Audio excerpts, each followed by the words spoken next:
everyone, and welcome to my YouTube channel. In today's video, I want to talk about 10 types of materials that dolls are made out of. And I thought this would be an interesting topic to look at because people are frequently talking about what types of materials dolls are made of, and the sustainability question comes up a lot, and the environmental impact of dolls as you start to think about that. And so I wanted to examine 10 different types of fairly commonly used materials for making dolls and talk about some of the properties of those. Now, this is not an exhaustive list.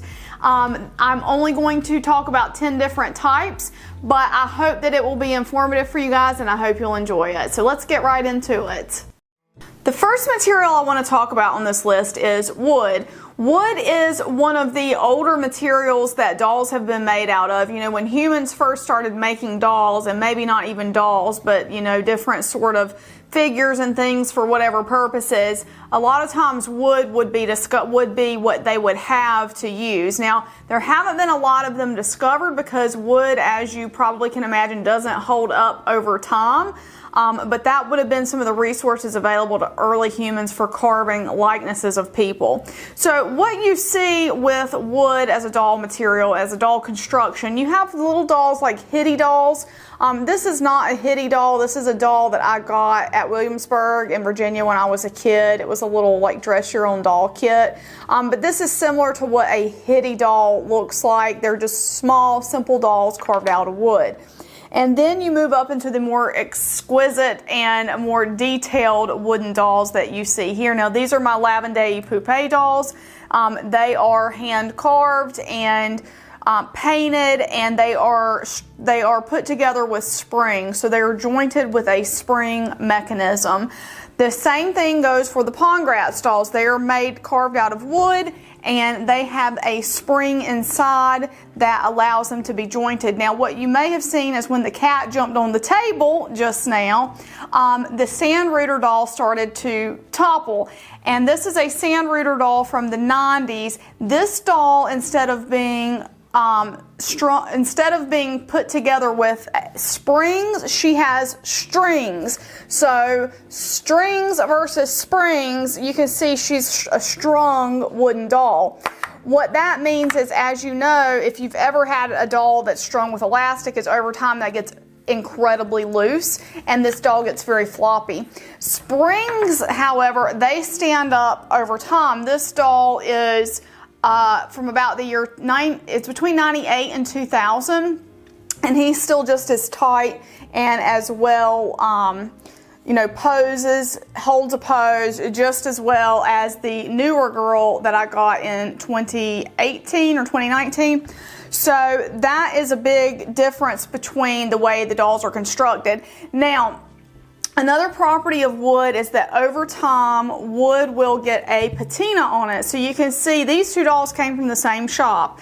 This guy had been in the shop for about 20 years when my husband purchased him for me. And this girl was fresh from the Pongratz workshop. And you can see she does not have the same patina. So over time, wood does get a patina to it. So let's talk about the pros of wood as a doll medium. The pros of wood are, and some of this is going to be personal for me, like my personal advantages that I see, and some of it will be material advantages. So one of the big pros of wood is it's a sustainable resource, right?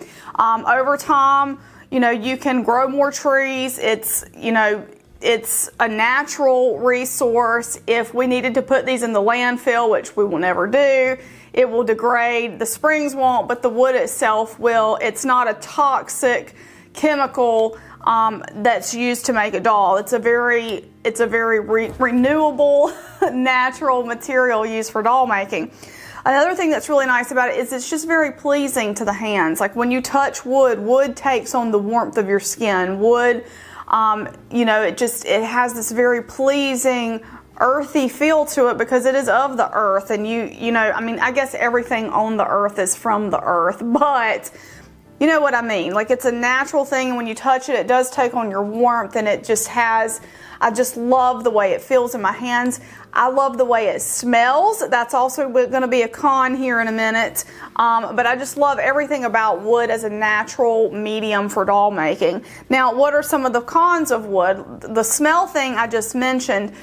Wood will take on the odor of things around it. So, for example, I got a Pongratz doll that came from a smoking home. That doll smelled terrible. It took me weeks and weeks to get her to a point where I could actually bring her into my doll room, and she still, if you hold her close enough, has a little bit of an odor. So wood, being a natural absorbing sort of material and medium, will absorb odors. Another con to wood is that it's not particularly easy to make dolls in mass out of wood. Every wooden doll pretty much has to be hand carved, because it is, you know, you can't pour wood into a mold. You have to take a block of wood and you have to carve it out. As a collector, that's a pro to me, because I like having one-of-a-kind sort of dolls.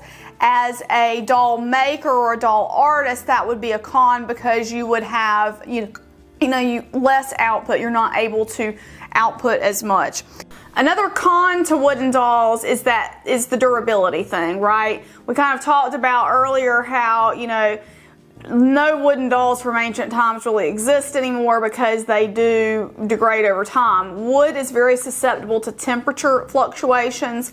If it gets wet, that is a problem. You cannot get these dolls wet. So as far as durability goes, wood is very durable, but a wooden doll is going to be susceptible to those sort of things. So you need to make sure that you take the proper care with these dolls. You don't want to take them down to the beach and submerge them in the ocean for photo opportunities, because it's not going to be good for your doll. And those are some of the properties of wood, and these are some examples of some wooden dolls that are out there, all highly collectible. There's an entire collecting community around Hitty dolls, and I don't have a specific Hitty doll, but you can read all about them online. They're very fascinating, and people use them for travel a lot, so I think that's cool. So anyway, wood is, like I said, one of the older sort of doll materials, and it is one of my favorites. I love wooden dolls very much. If you don't have one in your collection, I highly recommend getting one, even if it's just a small Hitty doll, just so you can feel the wood in your hands and kind of like see how the material is and how you like it. But anyway, let's move on to the next material. Material number 2 that I want to talk about is cloth, because cloth dolls are they've always been a part, well, not always, but that's one of the materials that's less expensive. A lot of kids had cloth dolls at home that their parents made, or grandparents, or someone in their family, or that they made themselves, because cloth scraps are a lot easier to come by than some of the other materials we're going to talk about later. And so cloth dolls can be of many sorts. A lot of people are familiar with Raggedy Ann and Andy. This is a cloth doll that my great-grandma made for me when I was a kid. This is just a really cute cloth rag doll. And then also, you can have artist cloth dolls. This is a beautiful artist cloth doll from Valentina Petrick that you guys may have seen on my channel here before. And so, dolls made out of cloth have been a mainstay of homes for a long time, and a mainstay in children's playthings for a long time. So let's talk about cloth's advantages. The advantage of cloth is a cloth doll is the cloth itself, generally speaking, is very low cost. So there's a low barrier to entry, as we would say, to getting the cloth and making the doll, because it's an inexpensive material. So you have that going for it. They're pretty simple to make. So there's patterns that are out there that can, that you can use to make dolls that are very inexpensive. As a matter of fact, she sells patterns for these dolls. This type of pattern, my great-grandma, she just kind of winged it. I mean, it's very similar, you can see, to like a Raggedy Ann or Raggedy Andy. Not very difficult to kind of make those things, and so I think those are major advantages to cloth dolls. Another advantage we kind of talked about with the wood is these dolls are very snuggly. So if you are, if you have something that you want in the bed with you, like if you're a kid and you have like a comfort doll that you want to snuggle with, cloth is perfect for that, for like a companion for bedtime or whatever, because the cloth is going to be soft, it's going to absorb your warmth, it's going to be warm to the touch, and it's going to be, it's just going to be a nice companion if you're looking for something like that. Now, what are the disadvantages to cloth? The disadvantages to cloth, now you can see this doll is very nice because I got her as an adult and I have kept her, clean. But you can look at the other dolls and see they are pretty dirty. So cloth picks up dirt and stains, and it can be difficult to get them out. So that is one of the major disadvantages of cloth, is that it stains very easily and it picks up dirt very easily. You can't wipe it down like you can with other doll materials. It also, over time, fabric does degrade and the seam split. You can see Andy here has been repaired probably more than once. That could be an advantage. That could be a pro instead of a con, but to me, I think it's more of a con, is that fabric just doesn't, it also degrades over time. Which could be good though, because if it's made out of a sustainable fabric, and if we're talking about sustainability, that's better for the environment. So, which way does it go? But anyway, that is kind of like some of the major disadvantages that I see with cloth dolls. We also don't find, cloth dolls from ancient sites because the cloth just doesn't last that long. So anyway, that is the cloth material. Their poor face hasn't been showing. That is cloth, and that is one of the more common doll materials that's been around for a long time and that people still use today to create beautiful dolls. Third material I want to talk about today is porcelain or bisque. Now, all porcelains are not created equally. There are varying qualities and levels of porcelains, but I wanted to talk about them today. I don't have very many porcelain dolls in my collection. This is actually the first porcelain doll that I ever had because I wanted a porcelain doll so badly. I had seen pictures of them in magazines. Now, porcelain dolls when I was a kid meant like Ashton Drake or Danbury Mint, and they were very expensive, and so my parents got her probably, you can see she's one of these mass-produced porcelain dolls. They got her, I'm sure, at some discount store or something, but she's the first one I had. She's kind of like a Walda doll, if you know about those, just a very, common mass-produced doll. But I got her for Christmas one year, and it was very exciting to me because I had always wanted a porcelain doll, because I wanted to know like what was the big deal about porcelain dolls, and it made me feel kind of like grown up to have a porcelain doll. But anyway, porcelain is a more, I would say, okay, so I don't know that much about this process. I'm not an expert, so let me just kind of preface that by saying this. I believe porcelain's a more sustainable thing. It is, you get clay, they take clay and they mix it with other things. I don't know how environmentally friendly the firing process is in a kiln, because porcelain has to be put into a mold or, sculpted by hand and then fired in a kiln. So porcelain you can put it into a mold. So that's one of the pros of porcelain, you can use it in a mold. And this is a doll, I think this one is this Ashton Drake or Danbury? This is Danbury Mint, and this is from a Norman Rockwell picture. She was going to the prom. I found her at a thrift store, and I just thought she was too cute to pass up, so I got her. But that is, one of the pros of porcelain is that you can put it in a mold and mass produce it if you want to.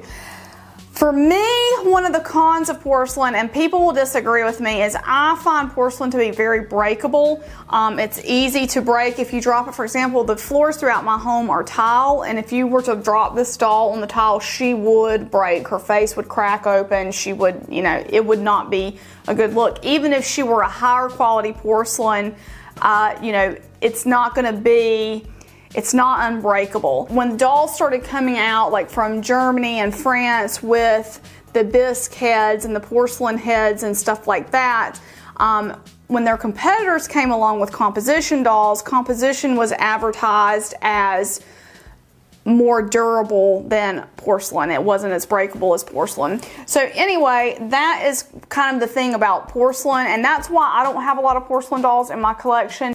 I had a conversation with Diana Effner one time, and she told me that porcelain was her favorite medium to work with. And she told me at that time that if it were done right, that it was not very breakable, it was very hard to break, and that it was a very durable material. And I have never had a very expensive porcelain doll, so I cannot speak to that from my own personal experience, but I have always been hesitant to get a porcelain doll because I am worried about dropping and breaking it. However, I've been very tempted by some of Ana Salvador's one-of-a-kind porcelain dolls, and very tempted by Tatiana Tofanetto's porcelain dolls from Brazil. Very gorgeous, but I just can't cross that porcelain boundary. It's just not for me. So, but let me know in the comments what you think about porcelain. You know, I think it is great for this kind of thing, but it's just, for me, it's not my favorite material for dolls, but it's one that's been around for a long time. Number 4 on my list is composition, and we kind of talked about composition a minute ago, but composition came along around World War I. And the thing about composition is it is sawdust, basically like wood sawdust, mixed with a type of glue, and that is what creates a composition doll. And you can kind of, you might be able to see that in this doll, especially here where the paint has come off. You can actually see like the bits of sawdust that make up this doll. And the thing about composition was it was a cheap alternative to porcelain and bisque dolls. It was a durable, we'll talk about that in a minute. It was advertised as less breakable for children because you could drop this and they weren't as easy to break, and it was cheaper, and they could actually put it in a mold. So because it was wood, it was sawdust and glue, you know, it had a liquid form, and they could pour it into molds and they could create mass-produced dolls.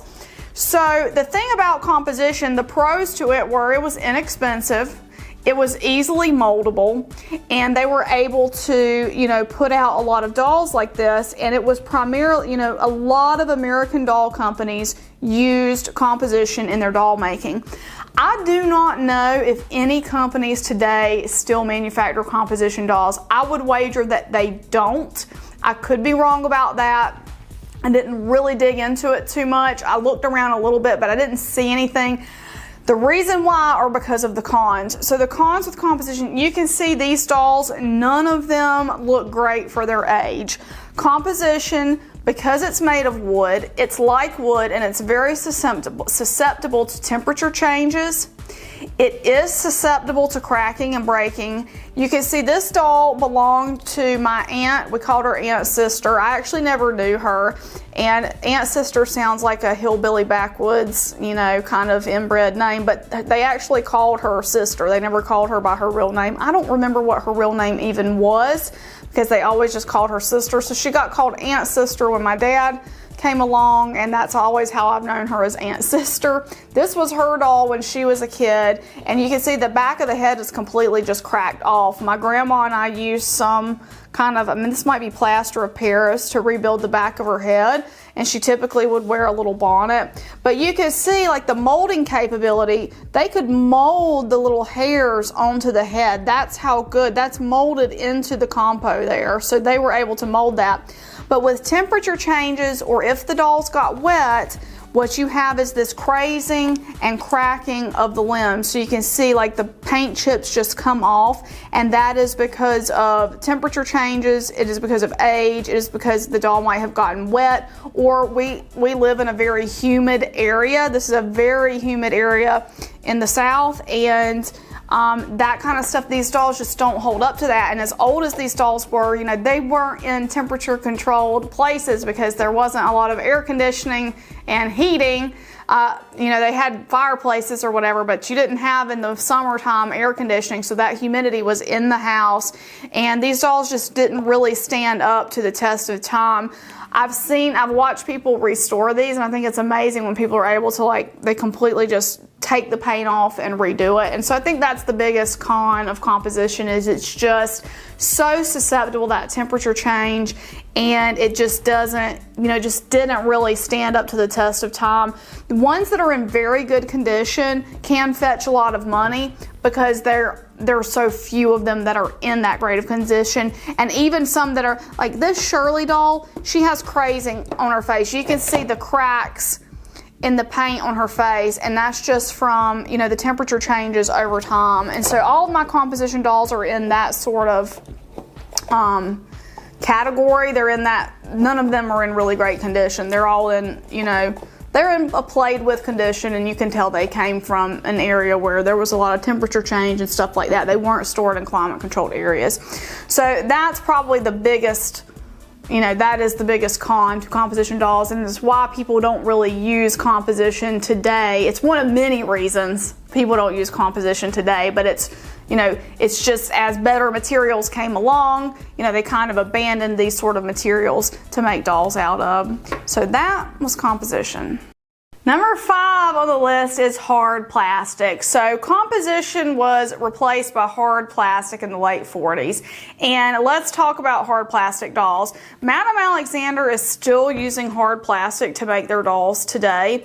Now, I couldn't tell you exactly what the formulation of plastics are that make up hard plastic, but they're very rigid, they're very hard, they're not soft and squishy like vinyl, which we'll talk about later. But hard plastic came along then, and it replaced composition for many reasons. Number one, it could withstand more temperature fluctuations.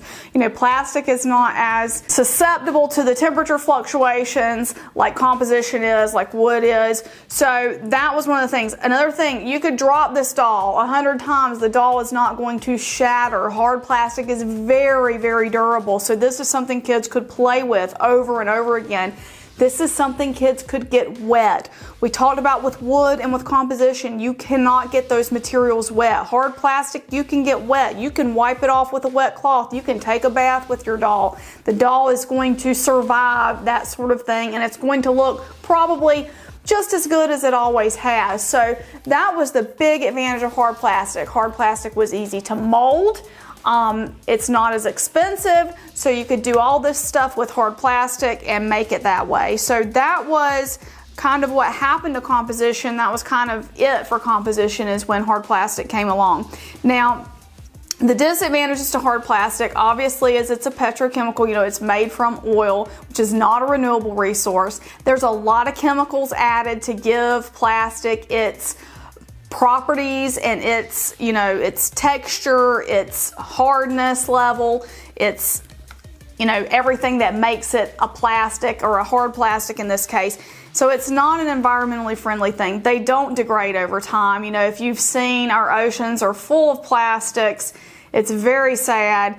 Not plastic dolls, and there probably are plastic dolls out there, but at least for the most part, dolls are, I'm not disposing of dolls, but when I'm gone, what's to say what's going to happen with these dolls? They don't decompose naturally over time. So that is a huge disadvantage to plastics and plastic dolls, is that they're just not environmentally friendly. They're not sustainable.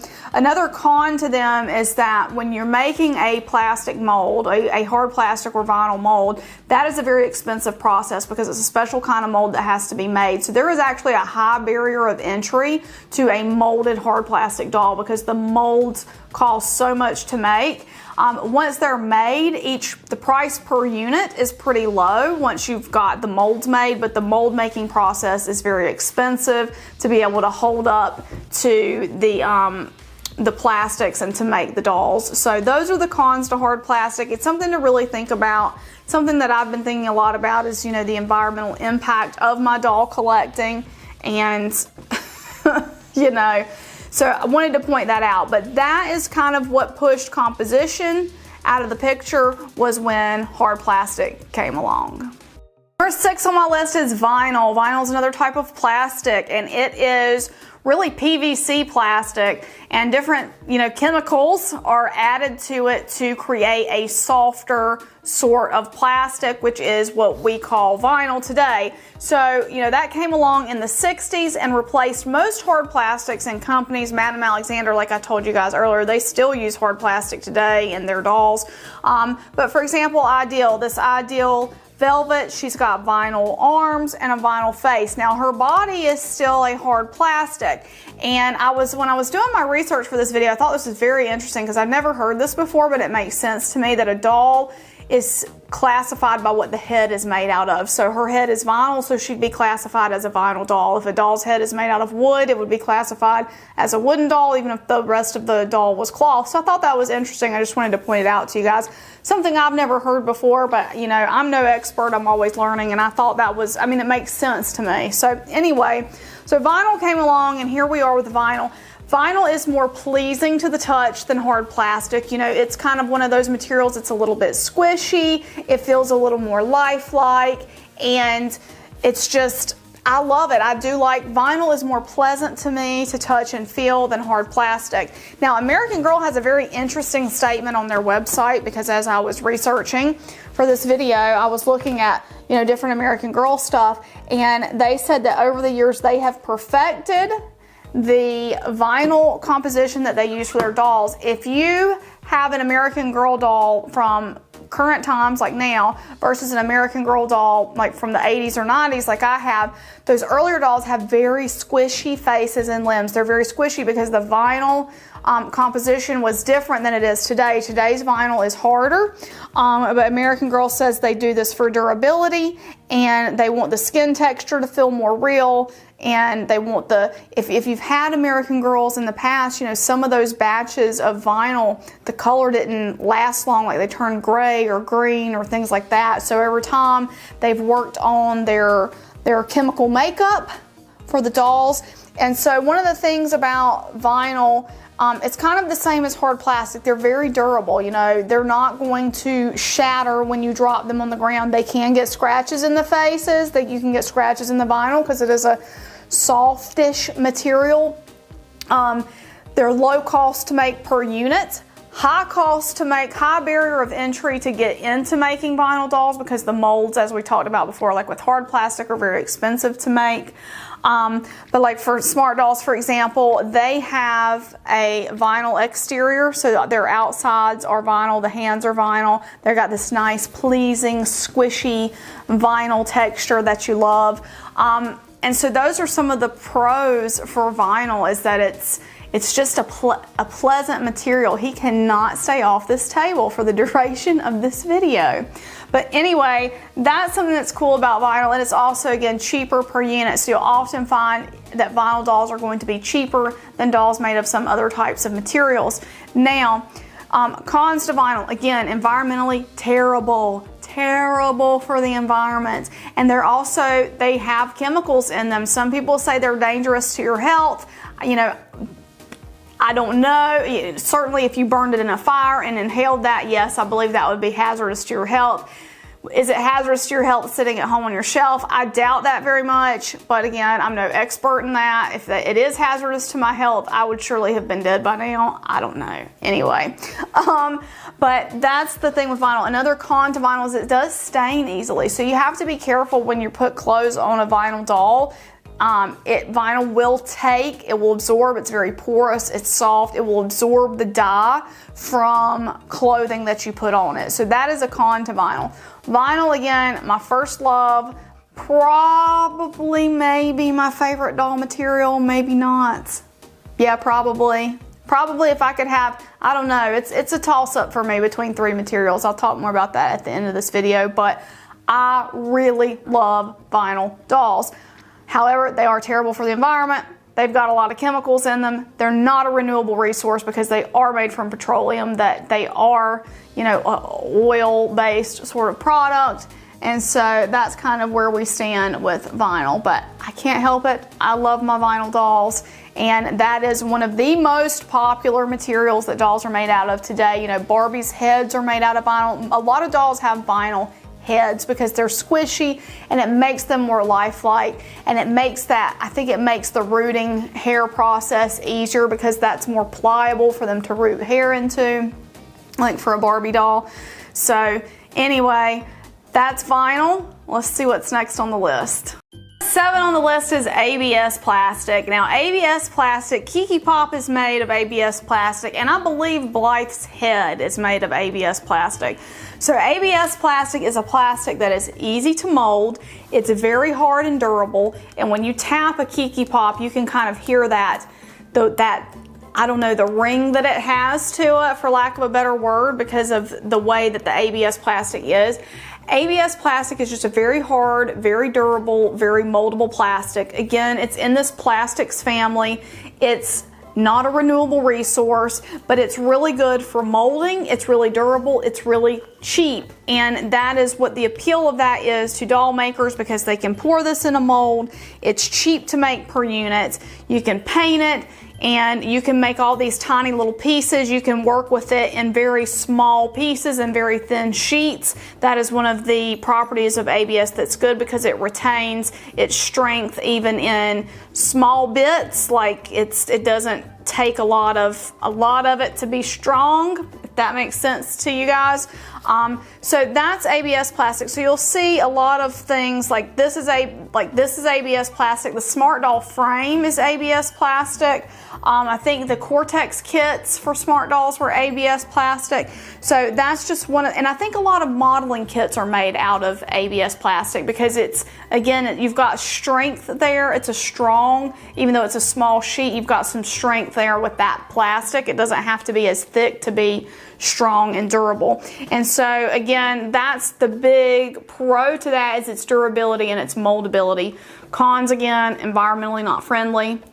It does not stain as easily. So where vinyl is more porous and will stain, the ABS plastic is a lot harder to stain because it's not as porous. It's more of a slick kind of surface, and so it doesn't really take the dye of clothing that you have on it. So anyway, that is ABS plastic. I don't have a lot of dolls, to my knowledge, that are fully made. I think Kiki Pop is like the main one that's made totally of this stuff. I might have a few more in my collection though, but it's an interesting material. I don't like it as much as vinyl because it just doesn't have the same lifelike sort of feel that vinyl has. It's not as pleasing to the touch, where vinyl is softer and more pliable. ABS plastic is very rigid. It's a very rigid plastic, but they do look very cute and they are very durable. Number 8 on the list is resin, and you're probably wondering when I was going to get to that. Now, I'm combining 2 types of resin in this number 8, and they're 2 very different from an environmental standpoint, but I wanted to bring them both out and talk about them. And of course, I brought Blue Caterpillar because I'm going to use every excuse that I have to get this girl on camera for you guys, because she is simply exquisite. So polymer resin is a resin also derived from and made with petrochemicals. So that is not very environmentally friendly, but this resin is extremely durable. It is easy to mold, so it's in liquid form, and they're able to make molds for this, and they're able to cast dolls out of it. It holds up fairly well, although it is breakable. I have broken many a resin doll. So while it's durable, what I'm going to say sounds like a total oxymoron. It's durable, but it's breakable. So resin is kind of like, it's more durable than porcelain in my opinion, but you can still break it. It's still very rigid, and it will break when dropped or handled inappropriately. One of the pros to it is there's a lower barrier to entry for making resin molds. So the resin molds don't have to be the same way that vinyl or plastic molds are. They can make molds for a lot less money, and so that's why you see so many artists making resin dolls instead of plastic dolls. Now resin, again, is a type of plastic if you really get down to the chemical makeup of it, but it's a much stronger, it's a polymer. It's made out of a bunch of different things mixed together to create this resin that we have. And so you know, it's very fascinating to me that the mold making process for these is so much less expensive than making a mold for a vinyl doll. And so that's why you see so many artist dolls made out of resin, because again, the barrier to entry is so much lower. I'm not saying it's cheap, because it's still not cheap to have molds made for a doll, but it is a lot less expensive to have them done for resin dolls. So that's the thing about them. Now the disadvantage to that is that they're higher per unit. So because there's less of these made and it's a more hands-on process for creating the resin dolls, and they're using this set of molds, they are higher per unit. They cost more per unit to create. Now this doll, my Nuni dolls that I brought out here, this is made of this is eco-friendly plant-based resin. So this is not a petrochemical resin. This resin will biodegrade over time. And so that is a really cool advantage. And I hope it's something that more artists will look into. One of the disadvantages of it is not as strong as our traditional polymer resins. Polymer resins are a lot stronger than your plant-based resins. So the plant-based resins, they work very well as far as molding, sculpting, capturing little details, but they are not as strong. They don't hold up as well to stress like the traditional polymer resins that we're used to. So those are just some interesting differences to me. I'd like to see more artists look into the plant-based resins. If you guys have heard about the resin shortage, I don't know if it's still ongoing, I think it is, but there was a resin shortage because of the freeze that happened in Texas. That made me really stop and think about the sustainability. I stopped and thought about, I'm still buying dolls, of course, so I don't want you to think, well, she's a hypocrite. I'm fully aware of the hypocrisy. I'm fully aware of it. I definitely am, but I am starting to think about it, and I think it would be cool if more artists look into using more of these eco resins and the resins derived from plants. It's just that collectors will have to understand that they're just not going to be as durable, and they have to be handled with more care, because the strength of the polymer is much stronger than the strength of the plant resin. So that's resin, and you know, it's a fairly it's a more modern, there's not a lot of, I haven't seen a lot of older resin dolls. I think the oldest one I've probably ever seen was like 2007, 2008. I'm sure they've been made before that, but you know, that's when it really came into prominence, was during maybe the early 2000s, like 2004 and 5. So it's a newer material. So it would be interesting to see, you know, I won't be here to see it, but it would be interesting to see 100 years from now what our resin dolls look like over time. You know, I do think a lot of people know that they do yellow over time. That's just something that happens with resin, with the exposure to light, that they do get a yellowing. They don't really stain, so that's good. That's a big pro to them. So I love resin too. So we've talked about, probably my 3 favorite doll materials are wood, vinyl, and resin. If I had to pick between one of them, I don't think I could. Wood is the most responsible one, so maybe one day, if I get to a point where I can actually like become a better steward, maybe I will only collect wooden dolls from that point forth. But that'll be hard for me to do. But anyway, I have to make better choices in other areas of my life to offset my footprint in the doll area. But anyway, that's resin for you, and that is one of the more popular materials to use for artist dolls, just because they can do more of a mass produced, and it's still not mass produced. We're talking editions of, you know, maybe up to 150, but they can do that at a lower cost, so they're not having to put out $20,000 for vinyl molds, because vinyl molds are extremely expensive, and most independent artists don't have that sort of cash backing behind them to be able to put that money out there and do that. So that's a big thing about resin. But let's move on to the next material. Number 9 on the list is polymer clay, and there's that word again, polymer. We've heard it before. Polymer clay has PVC powder in it. So again, we're talking another petrochemical product.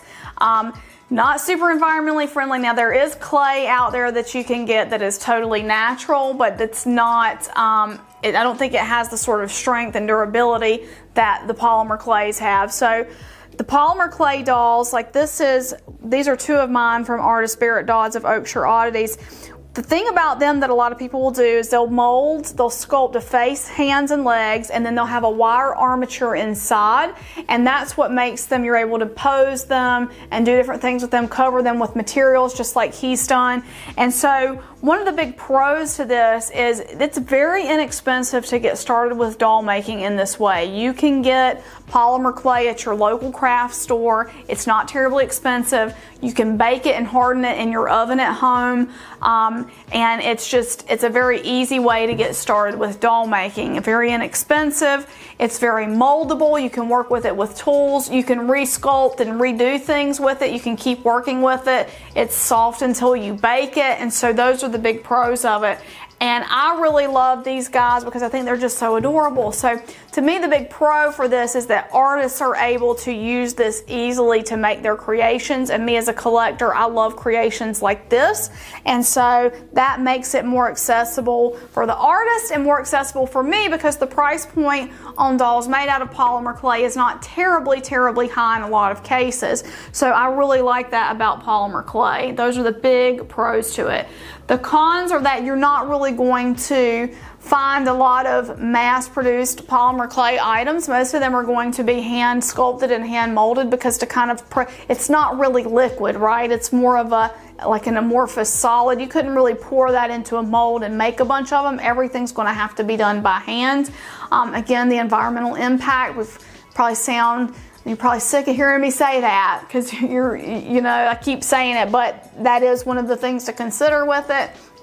But just a really cool medium for artists to work with, and especially like new artists. A lot of artists will make their their sample, their master doll out of polymer clay and then send that off to the factory to use as the casting sample, and then they'll make the molds off of the polymer clay doll, and then the dolls will be made in resin. So I just wanted to bring polymer clay up because it's in the same family of plastics that we've been talking about, and you see, that's the trend nowadays, is that most dolls have plastics of some sort in them because it's such a pliable, easy to work with, low cost material that is able to be shaped into so many different forms. And so that's, why we have so many dolls made out of that today. But these are polymer clay dolls, and they have wire armatures. And then of course, like I said, you can cover them with different fabrics and things to bring them to life. Last material on my list today is silicone. You may be familiar with silicone dolls. They are especially used in the reborn doll community. And I have two silicone dolls in my collection. I have this one from Outsiders Dolls, and then I have this little baby from Evergreen Art Dolls. So let's talk about silicone as a material. It is very soft. It is very lifelike. That's why you see it used so often with reborn dolls, is because silicone is it's so soft. It's so flesh-like. You can touch it and it's just the super softest little thing. It takes paint well. It's very, very lifelike as far as dolls go, as far as skin goes and stuff like that. And so it makes the perfect material for making little baby dolls. The Outsider Dolls, this is made of medical grade silicone. So this is medical grade silicone that she uses to make her silicone dolls, which she's paused making silicone dolls right now. She's making some other types of dolls at the moment if you follow her. But these are just so cool, to be made out of this medical grade silicone. And the reason I say that and I point that out is because silicone is considered a green material. It's more, it's more natural. It doesn't have harsh chemicals in it. The silicone is made out of sand. That's one of the most abundant materials on earth. So it's more of a renewable resource. It's not like all the plastics that we've been talking about. And so I just think silicone is really cool in that regard, and it's considered, a safer product for kids, and it's considered a safer product for the environment. And that's really cool about silicone. And I think it's very, like we said, very lifelike. Those are all the pros to silicone.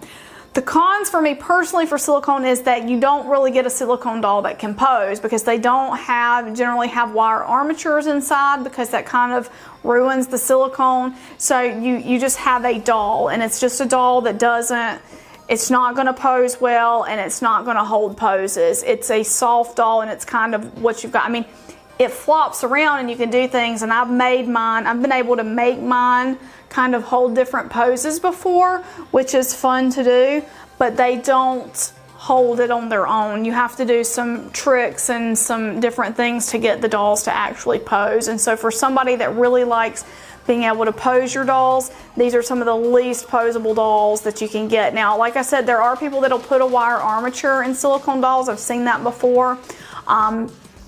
But you know, it's just not done that frequently, I don't feel like. And that to me is the bigger disadvantage to silicone, is it's just not, because it's not rigid, you know, it's the opposite of rigid. It's very soft, it's very pliable, it's very lifelike, but you can't put, there's no posing to it. You can't put something in place and leave it there.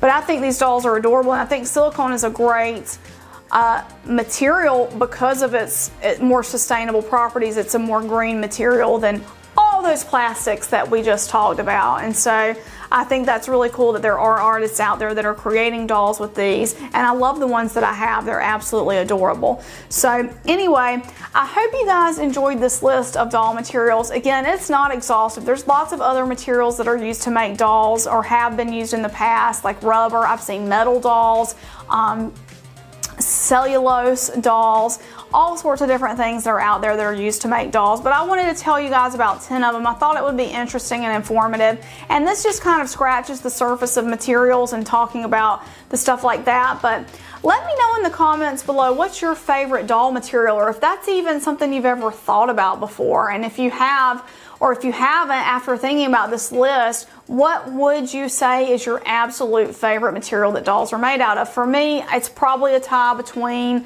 vinyl, wood, and resin. I feel better about the wood from an environmental standpoint. My heart belongs to vinyl because of the sentimentality attached to it, and I just love my resin artist dolls. I love supporting artists and being able to support them in what they love to do, and so that makes me, you know, really partial towards resin.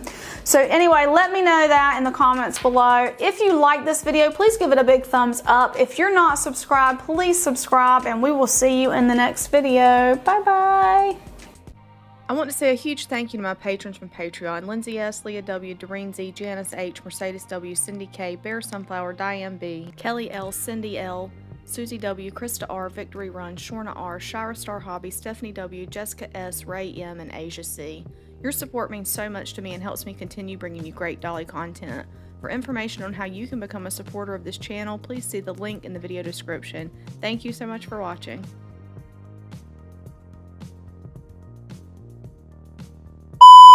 Porcelain was always her favorite medium. That was her favorite thing to work in, favorite medium to work with, and that if done correctly,